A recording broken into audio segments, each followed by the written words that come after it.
Hi guys, welcome on my YouTube channel English multi knowledge. Guys, आज का video खासकर BCom student के लिए है।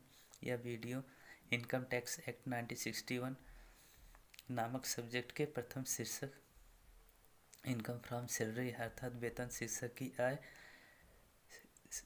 से संबंधित महत्वपूर्ण थियरीज और उसमें निहित रूल्स पर फोकस किया गया है। तो गाइस, चलो देखते हैं। पहला है वेतन का आशय। पहले हम यह समझने की कोशिश करेंगे वेतन क्या है। वेतन अर्थात किसी नियोक्ता द्वारा अपने कर्मचारी को उसके कार्य या सेवाओं के बदले जो आर्थिक रूप से पारितोषिक दिया जाता है उसे वेतन कहते हैं। तो इसमें जो पहला है गैस, ऐसा पारिश्रमिक जो नियोक्ता द्वारा देय हो या प्राप्य या प्राप्त हुई है। सेकेंड है वर्तमान या भूतपूर्व मालिक या नियोक्ता द्वारा स्वीकृत वेतन जो कि तिथि देय हो चुकी है अर्थात ड्यू डेट हो चुकी है या ड्यू डेट से पहले प्रदान की जा चुकी है। थर्ड है बकाया जिस पर गत वर्ष में कर नहीं लगा हो। ऐसी राशि जो बकाया थी नियोक्ता द्वारा अपने कर्मचारी को न दिया गया, बकाया रह गई थी तथा उस पर टैक्स नहीं लगा हो, वो भी वेतन मानकर कर्मचारी के ग्रॉस सैलरी में जोड़ा जाएगा। नेक्स्ट है वेतन के संबंध में महत्वपूर्ण नियम अथवा the importance rule recording salary. तो गैस, प्रथम है नियोक्ता तथा कर्मचारी का संबंध। ये जो हेडिंग से गैस वेतन के संबंध में महत्वपूर्ण नियम हमें यह बताता है कि हम किसी पैसे को, कोई राशि जो है किसी के द्वारा किसी को दिया जाता है तो हम कैसे उसको वेतन समझेंगे। यह जरूरी है दोनों के बीच में नियोक्ता तथा कर्मचारी का संबंध हो। इनकम टैक्स एक्ट 1961 के तहत यदि दोनों के बीच नियोक्ता तथा कर्मचारी का संबंध नहीं है तो उसे हम वेतन नहीं समझेंगे। फॉर एग्जाम्पल, संचालक को मिलने वाले फीस, कमीशन, दूसरे आर्थिक लाभ जो हैं वो इस वेतन शीर्षक में कर योग्य नहीं होती हैं। वह अन्य साधनों की आय नामक शीर्षक में कर योग्य होगी। इसी तरह सांसदों को प्राप्त होने वाला भत्ता, अनुलाभ भी अन्य साधनों से आय में कर योग्य होंगी। तथा नेक्स्ट है एक से अधिक नियोक्ताओं से प्राप्त वेतन। एक से अधिक नियोक्ताओं से प्राप्त वेतन चाहे बकाया हो या अग्रिम हो वो भी वेतन ही समझा जाएगा तथा कुल राशि में जोड़ा जाएगा अर्थात ग्रॉस सैलरी में जोड़ा जाएगा। नेक्स्ट है वर्तमान या भूतकाल नियोक्ता। नियोक्ता चाहे वर्तमान हो या भूतकाल के हो, यदि वो अपने कर्मचारी को राशि का भुगतान करते हैं तो वो भी कर योग्य होगा। अगला है करमुक्त वेतन। ये इम्पोर्टेंस है। करमुक्त वेतन से ऐसे वेतन से हैं जिस पर कर चुकाने का दायित्व कर्मचारी का न होकर नियोक्ता का होता है। बावजूद इसके जब कर्मचारी का ग्रॉस सैलरी किया जाता है तो उसमें यह जोड़ा जाएगा। विदेशी सरकार से प्राप्त वेतन या पेंशन। यदि कोई कर्मचारी विदेशी सरकार से कोई वेतन या पेंशन प्राप्त करता है तो वह वेतन शीर्षक नामक वेतन से प्राप्त नामक शीर्षक में। अगला है विदेशी सरकार से प्राप्त वेतन या पेंशन। यदि कोई कर्मचारी विदेशी सरकार से कोई वेतन या पेंशन प्राप्त करता है तो वह इस शीर्षक के अंतर्गत कर योग्य होगी बशर्ते कि सरकार उसको कर मुक्त घोषित न किया हो। अगला सेवाएं भारत में तथा प्राप्त विदेश में होना। यदि कोई कर्मचारी अपनी सेवाएं भारत में दिया हो तथा उसे प्रतिफल जो है विदेश में प्राप्त हुआ हो तो वह भारत में उपार्जित होना ही माना जाएगा तथा उसके ग्रॉस सैलरी में इसको ऐड किया जाएगा। नेक्स्ट है नियोक्ता द्वारा की गई कटौतियाँ, ये इम्पोर्टेंस है। यदि नियोक्ता द्वारा कुछ कटौतियाँ की जाती हैं तो कर्मचारी की संपूर्ण आय की गणना करते समय उन कटौतियों को शामिल किया जाएगा। गाइस, यदि कटौतियाँ नहीं ऐड करते हैं तो वह नेट वेतन दिखाएगा, इसलिए उसको सकल वेतन बना के ही कर लगाएंगे, क्योंकि कर जो है सकल वेतन पे ही लगाया जाता है। नेक्स्ट है वेतन तथा मजदूरी दोनों ही कर योग्य होना। गाइस, इनकम टैक्स एक्ट 1961 के तहत वेतन तथा मजदूरी में कोई अंतर नहीं है। टैक्स लगाने के दृष्टि से इसमें कोई अंतर नहीं है, इसलिए दोनों ही कर योग्य हैं। नेक्स्ट है वेतन कमाने का स्थान। वेतन कमाने का स्थान वही है जहां उसने सेवाएं दी हैं। अपवाद के रूप में यदि कोई कर्मचारी अपनी सेवाएं भारत में देता है और उसे भुगतान भारत के बाहर किया जाता है तो वह भी भारत में ही उपार्जित माना जाता है। नेक्स्ट है न्यायालय के आदेश द्वारा रोका गया वेतन। न्यायालय के आदेश द्वारा रोका गया वेतन भी कर योग्य आय में जोड़ा जाएगा। महंगाई भत्ता तथा वेतन, ये भी कर योग्य आय है। अगला है सूचना अवधि के बदले में वेतन। यह इम्पोर्टेंस है गाइस। इसका मतलब यह है यदि किसी कर्मचारी को कंपनी से निकाला जाता है तो अगला है सूचना अवधि के बदले में वेतन। गाइस, जब किसी कर्मचारी की सेवा समाप्त करनी होती है तो 3 माह पूर्व उसे इस आशय का नोटिस दिया जाता है, और यदि उसकी सेवाएं तुरंत समाप्त करनी हो तो उसे इस 3 माह की अवधि का वेतन दिया जाता है। तो जिस वर्ष में यह प्राप्त होगा उसी वर्ष में यह कर योग्य होगा। बहुत इम्पोर्टेंट हेडिंग है। अगला है वेतन के अतिरिक्त नियोक्ता से अन्य प्राप्त की गई राशियाँ। यदि कोई राशि वेतन के अतिरिक्त प्राप्त होती है तो भी कर्मचारी के ग्रॉस सैलरी में इसे जोड़ा जाएगा। वेतनमान के आधार पर वेतन, इम्पोर्टेंस है, इसी पर ही ज़्यादातर सवाल आते हैं गाइस। तो salary on the basis of salary grades. मूल वेतन का अर्थ उस वेतन से है जो वेतन कर्म के अनुसार मिलता है। वेतन कर्म कर्मचारी के मूल वेतन में वृद्धि की प्रक्रिया को बताते हैं, अर्थात वृद्धि की प्रक्रिया को बताता है। वेतन में वृद्धि प्रत्येक वर्ष लगाई जाएगी। जो वृद्धि वेतन क्रम में दी जाती है, यह वृद्धि तब तक होगा जब तक कि उसके वेतन क्रम की अंतिम सीमा नहीं आ जाती। यदि वेतन वृद्धि 1 से अधिक है तो दर्शाई गई वेतन सीमा के बाद अगली वृद्धि प्रारंभ की जाएगी। गाइस, अगला है मदे जो वेतन शीर्षक में कर योग्य नहीं है। उसमें फर्स्ट है नियोक्ता से ऋण।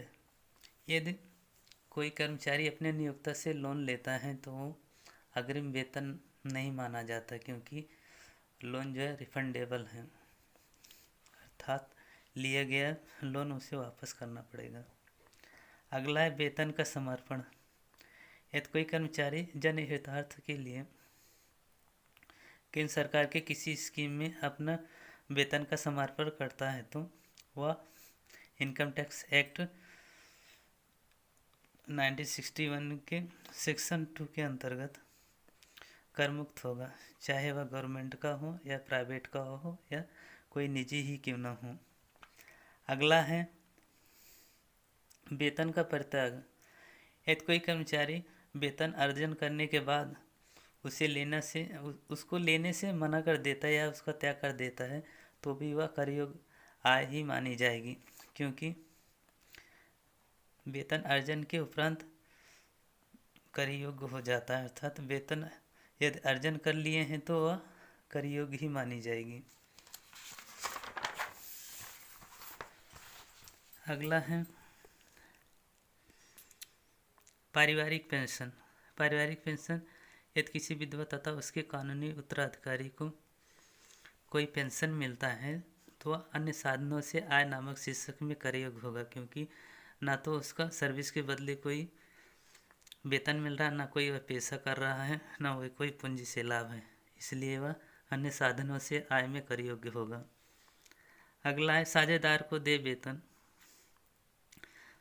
चूंकि साझेदार फर्म का कर्मचारी नहीं है, इसलिए उसको प्राप्त होने वाला वेतन, कमीशन, ये सब कर योग्य नहीं होगा। यह व्यापार एवं पैसे से आय में कर योग्य होगा। Under section 10 subsection 2 provision A of income tax act 1961 में वर्णित किया गया है। अगला है सांसदों को प्राप्त वेतन। इन्हें सरकार से प्राप्त वेतन भत्ते अन्य साधनों से आय में कर योग्य है। अगला टॉपिक है वेतन से आय की गणना। हम कैसे computation of income from salary करेंगे। तो पहला भत्ता, यानी वेतन में भत्ता जोड़ देते हैं, फिर अनुलाभ परकुटीज जो है जोड़ देते हैं, तथा वेतन के स्थान पर लाभ अर्थात profit in lieu of salaries, उसमें से घटाएंगे मनोरंजन भत्ता तथा रोजगार भत्ता। मनोरंजन भत्ता तथा रोजगार भत्ता आगे दिया गया है। अगला है गाइस कुछ मदों का स्पष्टीकरण, एक्सप्लेनेशन ऑफ सम आइटम्स, जैसे मूल वेतन या मजदूरी। नियोक्ता से कार्य या सेवाएं देने के बदले प्राप्त राशि को मूल वेतन या मजदूरी कहते हैं, जिसमें अनुलाभ भत्ता ये सब नहीं रहेगा। वार्षिकी या पेंशन, एन्युटी या पेंशन सेवानिवृत्ति की आय पूर्ण होने तक पहले नियोक्ता से प्राप्त राशि कर योग्य है। ग्रेच्युटी सेवा काल के दौरान सेवाओं को प्रदान करने के बदले में भूतपूर्व नियोक्ता द्वारा प्रदत्त राशि ग्रेच्युटी कहलाती है, ये भी कर योग्य है। अग्रिम या अपशिष्ट वेतन, एडवांस या एरियर्स वेतन, पिछले वर्षों का बकाया वेतन या आगामी कुछ वर्षों का वेतन विगत वर्ष में देय है तो इस शीर्षक में जोड़ी जाती है, यदि पिछले वर्ष की आय में शामिल नहीं किया गया है तो। अगला प्रमाणित प्रोविडेंट निधि में अंशदान, अर्थात नियोक्ता का प्रमाणित भविष्य निधि में अंशदान। यदि वह अंशदान कर्मचारी के वेतन से 12% से अधिक है तो कर योग्य आय में जोड़ा जाएगा, तथा उस पर उपार्जित ब्याज भी यदि 9.5% से अधिक है तो वह भी कर योग्य आय में जोड़ा जाएगा।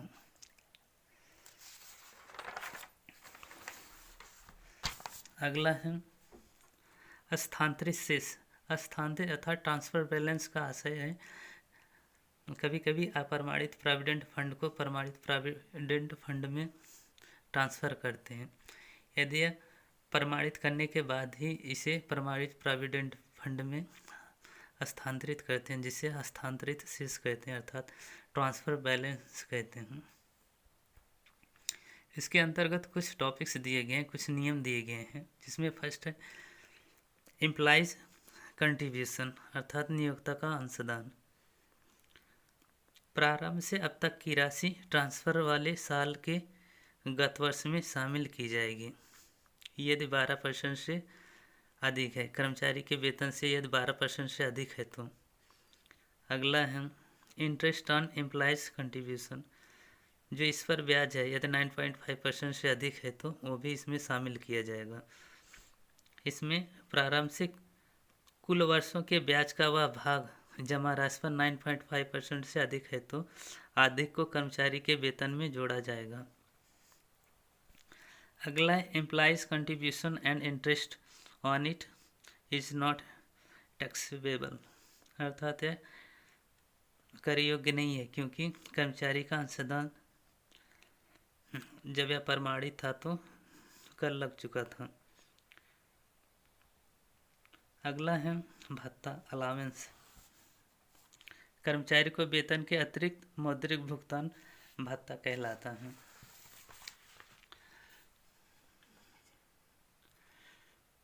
पूर्णतया करमुक्त भत्ते, पूर्णतः कर मुक्त भत्ते फुल्ली एग्जेम्प्टेड अलाउंसेस, जिसमें पहला है विदेशी भत्ता फॉरेन अलाउंसेस। सरकारी भारतीय कर्मचारी विदेश में सेवा के दौरान प्राप्त भत्ते एवं अनुलाभ कर मुक्त होते हैं। यह प्रावधान भारतीय आयकर अधिनियम 1961 की धारा 10 धारा 7 में दिया गया है। दूसरा है उच्च एवं उच्चतम न्यायालय के न्यायाधीशों को भत्ते अर्थात allowances to high and supreme court जजेस। यह पूर्णतः कर मुक्त भत्ता है। तीसरा है संयुक्त राष्ट्र संघ से प्राप्त भत्ता, यह भी पूर्णतः कर मुक्त है। केंद्र सरकार द्वारा अधिसूचित भत्ते स्पेशल अलाउंसेस कर्मचारी द्वारा वास्तव में व्यय की गई सीमा तक कर मुक्त है, बची हुई राशि कर योग्य होगी। यदि व्यय की गई राशि प्रश्न में नहीं दी गई है तो संपूर्ण राशि व्यय मानी जाएगी एवं कर मुक्त होगी। कुछ भत्ते निम्नलिखित हैं under section 10 subsection 14 provision first, जिसमें से पहला यात्रा भत्ता। कर्मचारी को दौरा पर जाने के लिए या एक स्थान से दूसरे स्थान पर जाने के लिए यह भत्ता दिया जाता है। यदि कर्मचारी कुछ राशि बचा लेता है तो बची हुई राशि पर कर लगाया जाता है। दैनिक भत्ता, यह भत्ता भी कर मुक्त है। सहायक भत्ता, यदि कर्मचारी राशि बचाता है तो बची हुई राशि पर कर योग्य लगता है। सहायक भत्ता ऐसा भत्ता है जब कर्मचारी अपने कर्तव्यों को पूरा करने के लिए किसी सहायक को रखता है तो उस पर व्यय की पूर्ति करने के लिए जो भत्ता मिलता है उसे सहायक भत्ता कहते हैं। कार्य या सवारी भत्ता, यह भत्ता भी कर मुक्त है। यदि अन्य यात्रा भत्ता या यातायात सुविधा न प्रदान किया गया है तो।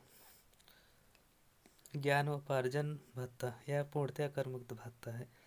वर्दी भत्ता यूनिफॉर्म अलाउंसेस, यह भी कर मुक्त होता है। और शोध भत्ता, यह पूर्णतः कर मुक्त भत्ता है। बाकी न्यायाधीशों को प्राप्त सत्कार भत्ता अंडर सेक्शन 22C के अंतर्गत यदि सत्कार भत्ता दिया गया है तो यह पूर्णतः कर मुक्त है उच्च न्यायालय के न्यायाधीशों के लिए तथा सुप्रीम कोर्ट के न्यायालय के न्यायाधीशों को यदि धारा 23B के तहत प्रदान किया गया है तो यह भी पूर्णतः कर मुक्त है। धुलाई भत्ता वॉशिंग अलाउंसेस, यह भी कर मुक्त है, पूर्णतः कर मुक्त है। दौरा भत्ता, यह भी कर मुक्त है। गाइस बस इस वीडियो में बस इतना ही। यदि वीडियो अच्छा लगे तो लाइक शेयर और सब्सक्राइब करें। Good bye, thanks.